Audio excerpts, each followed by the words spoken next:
अब देखिए हमें ना एक कॉन्सेप्ट जो है वो पहले पता है, वो क्या है कि प्रोटॉन जितने होते हैं उतने ही इलेक्ट्रॉन होते हैं, याद रहेगा ना।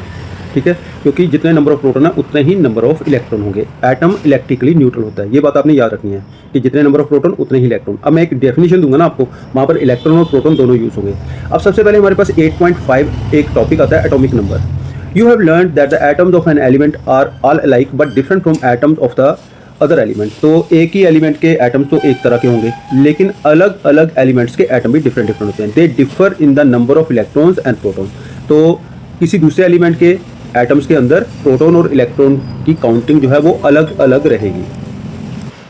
अब आगे की बात, the number of protons in the nucleus of an atom of an element is known as the atomic number. तो ये बात जो है इसको लिखकर ना आपने अंडरलाइन करना है कि जितने प्रोटॉन होते हैं ना किसी भी एटम के न्यूक्लियस में, the number of proton in the nucleus is known as its atomic number. तो उसको हम परमाणु क्रमांक कहते हैं या एटॉमिक नंबर कहते हैं। ठीक है, कितने प्रोटॉन है उसके अंदर। It is designated by the symbol Z, तो इसको हम Z से शो करते हैं। This number determines the identity of an element and it's chemical behaviour. तो ये जो Z का नंबर है ना, एटॉमिक नंबर है, ये बताएगा, ये हर एक एलिमेंट की पहचान होती है।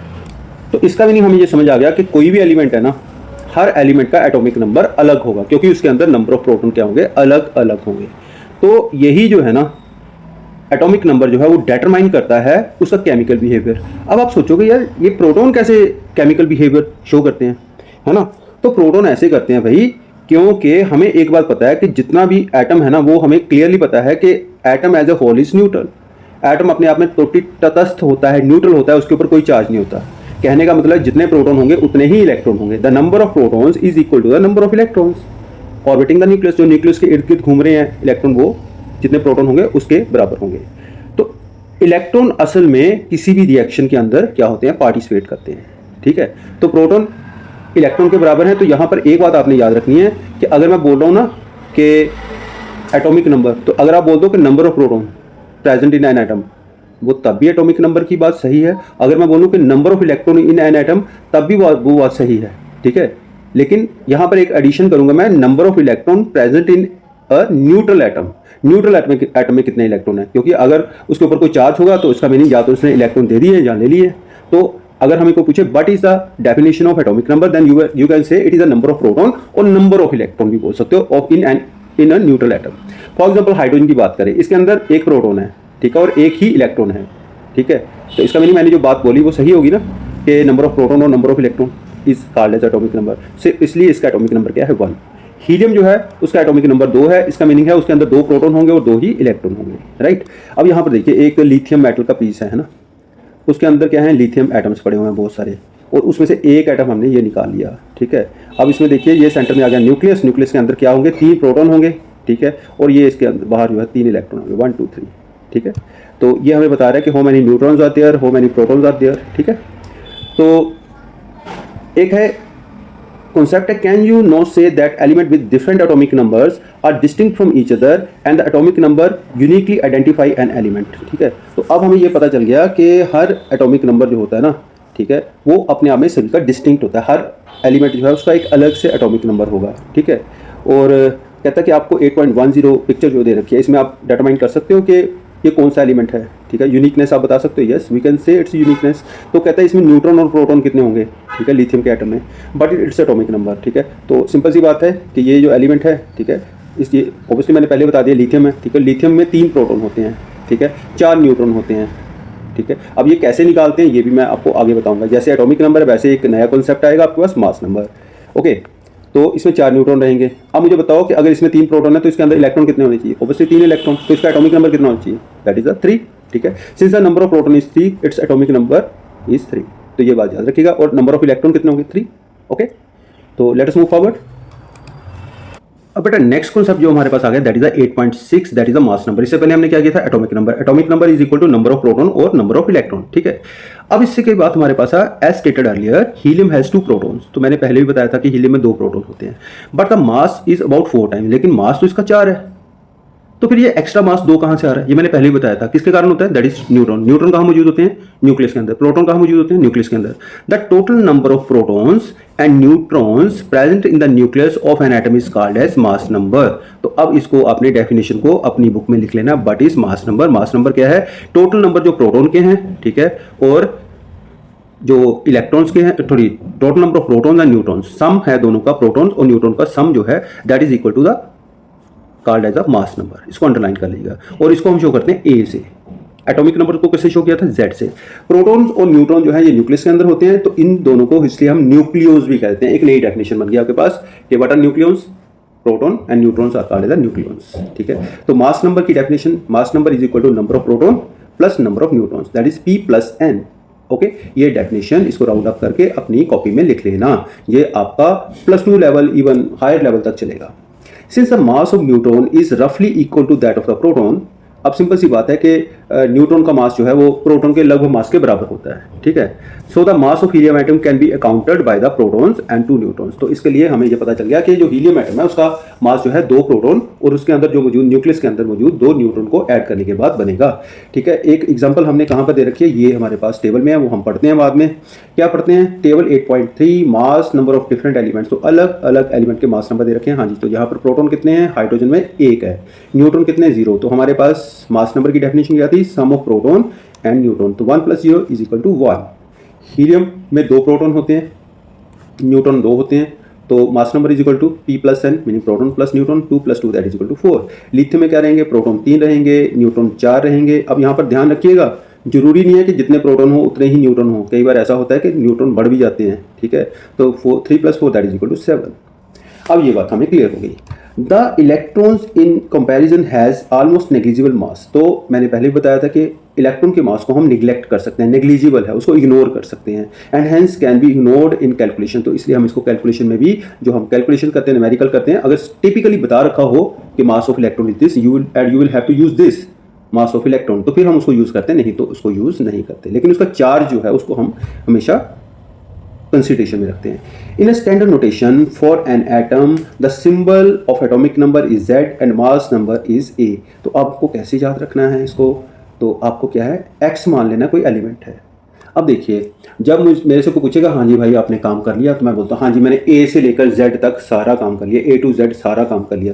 तो A to Z, जब भी कोई एलिमेंट आए आपको दिखे, अगर उसके सर के ऊपर कोई डिजिट लिखी है तो उसको आपने लिखना है कि वो मास नंबर है, और जो उसके पाँव में लिखा है that is called as its atomic number. याद रहेगा, सर के ऊपर मास नंबर, भारी चीज़ सर के ऊपर, हल्की चीज़ पाँव में। ओके, ये भी तरीका है कि याद रखने का। For example the symbol of carbon is C. C क्या है? सिंबल है कार्बन का, है ना, हमने पढ़े हैं ऊपर सिंबल ना। तो इसका एटॉमिक नंबर कितना है? 6, और इसका मास नंबर कितना है? 12। तो ये नोटेशन कैसे लिखेंगे हम? C612, ठीक है। 6 क्या है इसका एटॉमिक नंबर, 12 क्या है इसका atomic mass. So far you know that protons and neutrons are located in the nucleus of an atom while electrons move around the nucleus. तो अभी तक हमें ये पता है कि प्रोटॉन्स और न्यूट्रॉन न्यूक्लियस के अंदर होते हैं, और इलेक्ट्रॉन उनके इर्द गिर्द एक फिक्स्ड पाथ में घूमते हैं, जिसको हम ऑर्बिट कह देते हैं। Now let us explore how electrons are arranged around the nucleus. तो न्यूक्लियस में, न्यूक्लियस के बाहर इलेक्ट्रॉन कैसे अरेंज होते हैं, वो उनके जो शेल्स हैं वो कैसे मौजूद होंगे, कैसे उनको हम डिस्ट्रीब्यूट करेंगे, ये हम पढ़ेंगे आगे। नेक्स्ट कॉन्सेप्ट आया था हमारा pause and ponder. Pause and ponder में 10th क्वेश्चन है, 11th है, 12th और 13th है। कहता है एक एटम है जिसमें एटॉमिक नंबर 26 है। एटॉमिक नंबर 26 का मीनिंग, इसमें अंदर इलेक्ट्रॉन कितने हैं? 26, प्रोटॉन कितने हैं? 26, और इसका 56 न्यूक्लियन है, मीनिंग इसके अंदर 56 न्यूक्लियन का मीनिंग इसमें 56 प्रोटॉन है और न्यूट्रॉन है ना, दोनों का प्रोटॉन और न्यूट्रॉन का सम कितना है? 56 है। Find out it's number of electron. तो हमें इलेक्ट्रॉन की बताना है कितने हैं, इसमें प्रोटॉन बताने कितने हैं और न्यूट्रॉन बताने कितने हैं। एक अच्छी तरह से करते हैं हम सम इसको। तो आंसर क्या रहेगा? एटॉमिक नंबर किसके इक्वल होता है? That is equal to number of proton और नंबर ऑफ इलेक्ट्रॉन्स, है ना। तो इसका मीनिंग एटॉमिक नंबर 26 है, तो इसके अंदर इलेक्ट्रॉन कितने होंगे? That is equal to 26। Proton कितने होंगे? 26। नंबर ऑफ न्यूट्रॉन कितने होंगे? अब न्यूट्रॉन फाइंड आउट करने के लिए हमें पता है कि mass number is equal to P plus N, है ना। Okay, A is equal to किसके इक्वल? पी प्लस एन, ठीक है, प्रोटॉन प्लस न्यूट्रॉन, ठीक है। तो नंबर ऑफ न्यूट्रॉन कितने होंगे? ए में से पी निकाल दो, meaning atomic number P is equal to atomic number भी तो होता है ना। तो ए में से अगर आप यहाँ पर माइनस पी लिख देते हो तब भी ठीक है, ए माइनस जेड लिख देते हो तब भी ठीक है। तो कितना आ गया? 56 minus 26 that is equal to 30। तो नंबर ऑफ न्यूट्रॉन कितने होंगे? 30। तो अब हमारे पास ऐसे ही है कि न्यूक्लियस किसी एटम का, उसमें 20 प्रोटॉन है। 20 प्रोटॉन का मीनिंग उसमें इलेक्ट्रॉन कितने होंगे? 20। उसका एटॉमिक नंबर कितना होगा? 20। ठीक है। मास नंबर उसका 41 है, तो इसमें से प्रोटॉन या एटॉमिक नंबर निकाल दो। 41 से 20 निकाले कितने होंगे? 21। ये आ गया आंसर 21। तो number of proton 20, mass number 41, number of neutrons कितने हैं इसके अंदर? That is equal to a minus Z या a minus P, that is equal to 21। कहते हैं एक एटम है उसके अंदर 18 न्यूट्रॉन है। ओके, 18 न्यूट्रॉन, ये हमें कुछ नहीं बता रहा, हमें सिर्फ ये पता कि a is equal to P plus N, ठीक है। और उसका एटॉमिक नंबर 17 है। इसका मीनिंग न्यूट्रॉन आ गए तो 17 क्या बता रहा है हमें? Atomic number meaning number of proton भी यही बता रहा है। कितने प्रोटॉन है उसमें? 17। इलेक्ट्रॉन कितने हैं? 17। इसका मास नंबर कितना होगा? 17 में 18 प्लस कर दो, आ जाएगा that is equal to 35।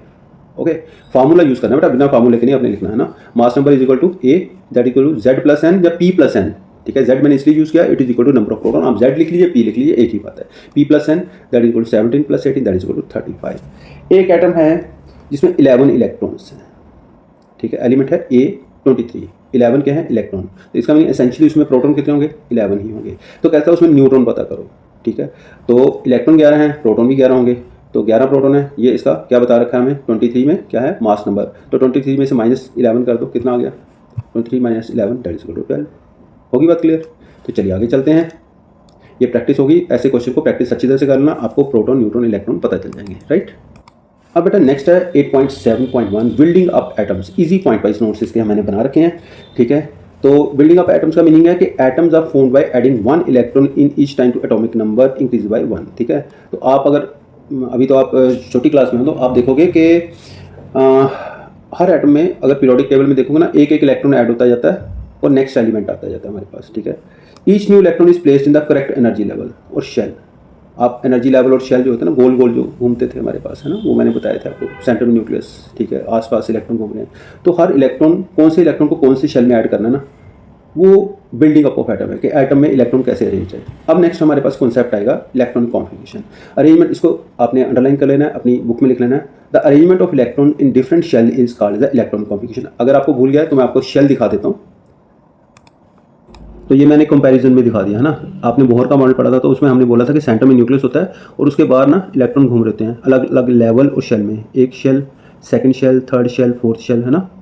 Okay, ये फिक्स सर्कुलर ऑर्बिट जो है ना, फिक्स, उसको हम शेल या एनर्जी लेवल कह देते हैं, है ना। ये क्लियर है ना। अब कौन से शेल में कितने इलेक्ट्रॉन होंगे, इसमें कितने इलेक्ट्रॉन होंगे, फर्स्ट शेल में, सेकंड में कितने होंगे, थर्ड में कितने होंगे, फोर्थ में कितने होंगे, ये जो डिस्ट्रीब्यूशन है ना इलेक्ट्रॉन्स की शेल्स में, उसको हम कहते हैं इलेक्ट्रॉनिक कॉन्फिगरेशन, राइट। अब देखिए इलेक्ट्रॉन्स को हम कैसे फिल करते हैं। सबसे पहले के में फिल करते हैं, उसके बाद बच जाएं जो एक्स्ट्रा हों तो एल को देते हैं, एल के बाद बच जाएं तो एम को देते हैं, एम के बाद एन को देते हैं, ठीक है। तो सबसे पहले के शेल को फिल करते हैं, फिर एल को फिल करते हैं, फिर एम को फिल करते हैं, फिर एन को फिल करते हैं, ठीक है। तो फर्स्ट 18 एलिमेंट्स हमारे सिलेबस में, हमारी बुक में दे रखे हैं, हमने फर्स्ट 18 एलिमेंट्स के बारे में पढ़ना है। The first 18 elements follow the Bohr Bury rules. अब बोहर-बरी रूल्स क्या है, इसको हम पढ़ेंगे। There electrons are arranged only in the K, L and M shell. हम इसमें के, एल और एम, एन शेल तो हमारे पास पहुंचेगा ही नहीं, ठीक है। तो 8.4 जो टेबल हमने पढ़ना है ना, इसमें एलिमेंट का सिंबल होगा, इसका एटॉमिक नंबर होगा, इसमें प्रोटॉन बताएंगे, एटॉमिक नंबर पता चल गया आपको, प्रोटॉन और इलेक्ट्रॉन का पता चल जाएगा, ठीक है। फिर उसमें न्यूट्रॉन भी बताएंगे हम, ठीक है। तो इलेक्ट्रॉन की क्या डिस्ट्रीब्यूशन रहेगी वो भी हम देखेंगे। तो ये आ गया जी हमारे पास। सबसे पहले ये रहा एक टेबल, है ना। अब इसमें देखो हाइड्रोजन में एक इलेक्ट्रॉन है, वो फर्स्ट शेल में आ गया, ओके। उसके बाद आ गया हमारे पास हीलियम में 2 इलेक्ट्रॉन है, उसको भी फर्स्ट शेल में रख लिया। लिथियम में है 3 इलेक्ट्रॉन, तो फर्स्ट शेल में 2, अगले शेल में 1 और दे दिया हमने, ठीक है। यहाँ पर दे रखा है मैंने के में 1, यहाँ पर के में 2, यहाँ पर के। अब आप देखते जाओ के में हमेशा 2 इलेक्ट्रॉन हैं, है ना। इसका मीनिंग के सब शेल में 2 से ज़्यादा इलेक्ट्रॉन नहीं आ सकते, गॉट इट। तो के में 2 इलेक्ट्रॉन होंगे और एल में जो है वो 8 इलेक्ट्रॉन आ सकते हैं मैक्सिमम। मीनिंग अगर के को फिल कर दिया ने, उसके बाद जो इलेक्ट्रॉन है वो आपने दे जाना है, ठीक है। अगर एल में 8 इलेक्ट्रॉन पूरे के पूरे भर गए तो उसके बाद आपने 9वां इलेक्ट्रॉन जो है वो इसको देना है, एम को देना है, ठीक है। तो ये स्कीमेटिक एटॉमिक स्ट्रक्चर जो है मैंने फर्स्ट 18 एलिमेंट्स का आपको बता दिया। इसको फिर से हम इस स्लाइड के ऊपर आएंगे, तो थोड़ा सा आगे चलते हैं। अब बेटा मैंने बताया, अभी एक बात बताई ना कि पहले शेल में 2 इलेक्ट्रॉन है, दूसरे में 8, तीसरे में कितने होंगे ये नहीं मैंने बताया, है ना।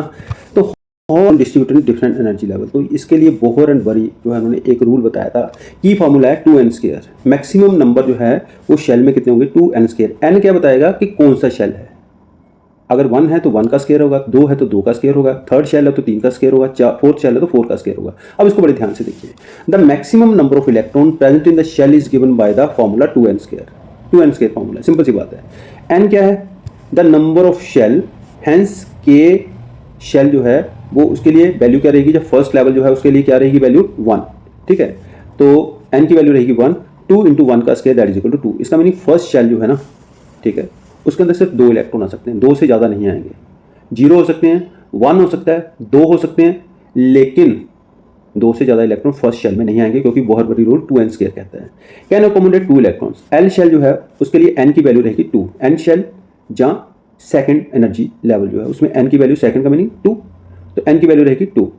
अब इसमें 2 तो ये फार्मूले के अंदर दिया हुआ है, ये वाला है ना, ये वाला फार्मूला। n की वैल्यू कितनी रहेगी 2, तो 2 का 2 का स्क्वायर आ गया, 2 to the 4 into 2 that is equal to 8 electrons. m shell जो है उसमें n की वैल्यू कितनी रहेगी 3, ठीक है। तो 2 इंटू 3 का स्क्वायर दैट इज 3 का स्क्वायर आ गया 9, 9 इंटू 2 दैट इज 18 इलेक्ट्रॉन। तो अब आपको ये पक्की बात होगी, हमें ये पता होना चाहिए कि how electrons are arranged. First shell में कितने आएंगे 2 इलेक्ट्रॉन, नेक्स्ट शेल में एल शेल में 8 इलेक्ट्रॉन, m में कितने आएंगे 18 electron. The maximum number of electron that can be accommodated in the outer most shell is 8, ठीक है। सीधी सी बात है, एक शेल में 8 से इलेक्ट्रॉन ज़्यादा नहीं होंगे। अगर आउटर मोस्ट शेल है, यानी बाहर वाला शेल है, बाहर वाला शेल मान लो ये है ना, इसके एक बाहर एक और हमने शेल बना दिया तो बाहर वाला शेल हो गया, उसमें 8 से इलेक्ट्रॉन ज़्यादा नहीं हो सकते। ये भी बात याद रखनी है, अगर एंड में पड़ रहा है वो बाहर शेल पड़ रहा है तो 8 से ज़्यादा इलेक्ट्रॉन नहीं होंगे। जो के शेल है उसमें 2 से ज़्यादा नहीं हो सकते, समझिए ना, के में 2 से ज़्यादा नहीं डाल सकते। लेकिन अगर वो बाहर कोई भी शेल के शेल के अलावा कोई शेल बाहर है तो उसमें 8 से ज़्यादा नहीं हो सकते इलेक्ट्रॉन, ठीक है। Electrons are filled in these shells in step wise manner. तो स्टेप बाय स्टेप, ये नहीं कि आप पहले एल शेल को दे दो इलेक्ट्रॉन को, ऐसा नहीं हो सकता। एम को दे दो पहले, ऐसा नहीं हो सकता। आपको सबसे पहले के का पेट भरना है, उसको 2 इलेक्ट्रॉन देकर उसका पेट भरना है। उसके बाद जो बचे वो हमने एल में देने हैं। एल में मैक्सिमम कितने दे सकते हैं 8, ठीक है। 8 मान लो, 2 और 8 हो गए 10। अब उसके अलावा जो बचेंगे वो नेक्स्ट को देने पड़ेंगे आपको, ठीक है। तो इसका मीनिंग पहला ऑर्डर क्या रहेगा, के का पेट भरो, फिर एल का पेट भरो, फिर एम का, फिर एन का। एल शेल भी जो है वो के शेल के बाद फिल करते हैं अगर के भी पूरा का पूरा भर जाए। To understand this placement of electron in atom let us begin with the hydrogen atom. तो हमें हाइड्रोजन से इसको स्टार्ट करना है। अब हाइड्रोजन के साथ कैसे स्टार्ट करेंगे, हाइड्रोजन में सिर्फ एक ही इलेक्ट्रॉन होता है, ऑब्वियसली उसमें के ही शेल है, ठीक है। It has to be in the K shell, तो उसमें सिर्फ के शेल में बताना पड़ेगा हमें। The electron distribution for hydrogen is depicted in figure 8.11। तो ये हमारे पास पिक्चर 8.11 है। तो इसमें देखिए हाइड्रोजन का ये न्यूक्लियस आ गया, ये के शेल आ गया, तो एक ही इलेक्ट्रॉन है, उसको बेचारे को हमने यहाँ शो कर दिया, ठीक है। तो ये जो मैंने फार्मूला बताया ना, ठीक है, इसको अगर आप यहाँ अप्लाई करें तो ये फार्मूला 2n स्क्वायर के अकॉर्डिंगली के में n की वैल्यू 1, एल में n की वैल्यू 2, m में n की वैल्यू 3, n में n की वैल्यू 4। तो इसके अकॉर्डिंगली स्क्वायर करते जाओ। पहले शेल में 2, दूसरे शेल में 8, तीसरे शेल में 18 और फोर्थ शेल में 32 इलेक्ट्रॉन्स होंगे, ठीक है। अब नेक्स्ट बात है, एक तो ये फार्मूला आपने लिख लेना है, ये रूल आपको याद होना चाहिए कि कौन से शेल में कितने इलेक्ट्रॉन हैं, ये आपको पता होना चाहिए। बहुत बड़ी रूल को आपने याद रखना है, ठीक है, कि आउटरमोस्ट शेल में 8 से ज़्यादा इलेक्ट्रॉन देने, के शेल में हमेशा 2 इलेक्ट्रॉन दे सकते हैं, ठीक है।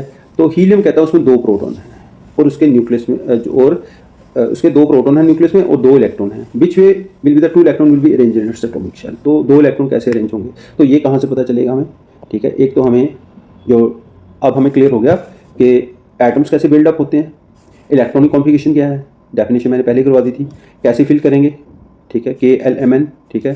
टेबल जो है वो हमें क्या बताएगा, ठीक है। तो फर्स्ट 18 एलिमेंट्स में हमें कैसे अरेंज करना है, जस्ट हैव ए लुक। अब आपको मेरे ख्याल से ज़्यादा क्लियर हो जाएगा। हाँ जी, के शेल में हाइड्रोजन में कितने इलेक्ट्रॉन, एटॉमिक नंबर 1, एक ही इलेक्ट्रॉन, एक हमने ये शो कर दिया। हीलियम में 2 इलेक्ट्रॉन, के शेल में कितने इलेक्ट्रॉन आ सकते हैं मैक्सिमम, हमने 2 भर दिए। अब लिथियम में हमने भर रहे हैं 3, कैसे, के शेल में 2, मैंने बोला था के शेल में 2 से ज़्यादा इलेक्ट्रॉन नहीं आ सकते, 2 लगा दिए। बाकी कितने बचे, एक बचा, उसको हमने एल शेल में फेंक दिया। फिर बेरिलियम में के शेल में 2 डाल दिए, बाकी कितने बचे, 2 और बचे, उसको हमने डाल दिया एल शेल में। अब उसके बाद बोरॉन को पकड़ा, बोरॉन में 2 इलेक्ट्रॉन जहाँ डाल दिए के शेल में, बाकी बचे 3 इलेक्ट्रॉन, वो हमने एल शेल में डाल दिए, ठीक है। अब आप देखते जो हर इलेक्ट्रॉन जब बढ़ता जा रहा है, एक एक इलेक्ट्रॉन बढ़ता जा रहा है, के को हम 2 ही दे रहे हैं, ठीक है। के शेल में 2 इलेक्ट्रॉन आएंगे, बाकी जो बचेंगे उसको एल शेल में एडजस्ट करते जाने हैं। कब तक करेंगे, ये देखिए। अब ऑक्सीजन में आगे ये 2 इलेक्ट्रॉन जहाँ पर, 6 बाहर, मैं बीच में नाइट्रोजन को छोड़ दिया। फ्लोरीन में कितने, 9 इलेक्ट्रॉन होते हैं, 2 इधर लगाए, 7 इलेक्ट्रॉन हमने लिख दिए एल शेल में या सेकंड शेल में। नियॉन जो है उसमें हमने 2 इलेक्ट्रॉन कहाँ रख दिए, के शेल में, 8 इलेक्ट्रॉन हमने भर दिए एल में। अब देखिए के शेल का पेट भी भर गया, एल शेल का पेट भी भर गया। अब बाहर वाले में 8 ही इलेक्ट्रॉन हो सकते हैं। अब हम चलेंगे आगे। अब 2 और 8 हो गए 10। अब 11 वाले में क्या करेंगे, 2 इलेक्ट्रॉन इसको दिए, ठीक है, 2 8, बाकी कितने बचा 1, ठीक है, that is equal two plus हमने बंद कर दिया तो 11 हो गए। तो इसका मीनिंग सोडियम के इलेक्ट्रॉन कॉन्फ़िगरेशन क्या रहेगी, 281। तो जब हम इसको लिखेंगे ना 281, this is called the 2 meaning पहले शेल में 2 इलेक्ट्रॉन है, 8 मीनिंग सेकंड शेल में 8 इलेक्ट्रॉन है, एम में मीनिंग 1 इलेक्ट्रॉन है, ठीक है। मैग्नीशियम में कॉन्फ़िगरेशन है, सॉरी इसका एटॉमिक नंबर है 12, तो इसका आएगा 282। एल्यूमिनियम का एटॉमिक नंबर है 13, 283, ठीक है। सिलिकॉन का 14, 284, फॉस्फोरस का 15, 28, आगे कितना 5, ठीक है। सल्फर का 16, 28 कितने हो गए 10, और बाकी 6 हमने लगा दिए बाहर। क्लोरीन का 28, 17 एटॉमिक नंबर है, 28 और ये आ गया 7, और आर्गन का कितना लिखा 28 एंड में आ गया 8। तो यहाँ पर हमें पता चला कि फर्स्ट शेल के लिए n की वैल्यू 1 रखनी है, सेकंड शेल के लिए n की वैल्यू 2 होगी, थर्ड शेल के लिए n की वैल्यू 3 होगी। न्यूक्लियस जो है उसको हम ब्लैक से शो करेंगे, इलेक्ट्रॉन को ब्लू से शो करेंगे। तो इलेक्ट्रॉनिक कॉन्फ़िगरेशन हमें क्या बताती है कि के शेल में, एल शेल में, एम शेल में, एन शेल में कितने कितने इलेक्ट्रॉन हैं, राइट। अब नेक्स्ट कॉन्सेप्ट आ जाता है, हमारे पास टेबल 8.4 हमें बता रहा है एटॉमिक, बता रहा है कितने उसके प्रोटॉन हैं, कितने, ठीक है, इलेक्ट्रॉन कितने हैं, उसकी इलेक्ट्रॉनिक डिस्ट्रीब्यूशन क्या रहेगी फर्स्ट 18 एलिमेंट्स की। तो मेरे ख्याल से इसको मुझे ज़्यादा एक्सप्लेन करने की जरूरत नहीं है, ठीक है।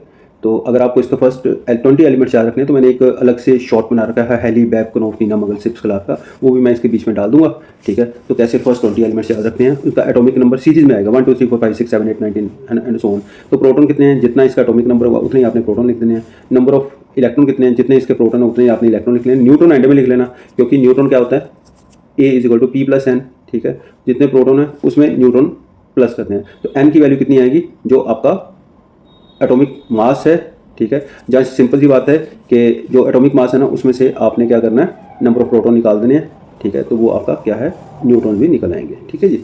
पर फिर भी अगर आपको याद रखना है तो यहाँ से देखिए सिर्फ एक हाइड्रोजन है जिसमें कोई भी न्यूट्रॉन नहीं है। तो इनकी इलेक्ट्रॉनिक कॉन्फ़िगरेशन क्या रहेगी, ये आपने यहाँ पर पढ़ा है ना, यहाँ पर कितनी इलेक्ट्रॉनिक कॉन्फ़िगरेशन है, फर्स्ट शेल में कितने इलेक्ट्रॉन है, सेकंड में, थर्ड में, and overall what is the arrangement of electrons, ठीक है।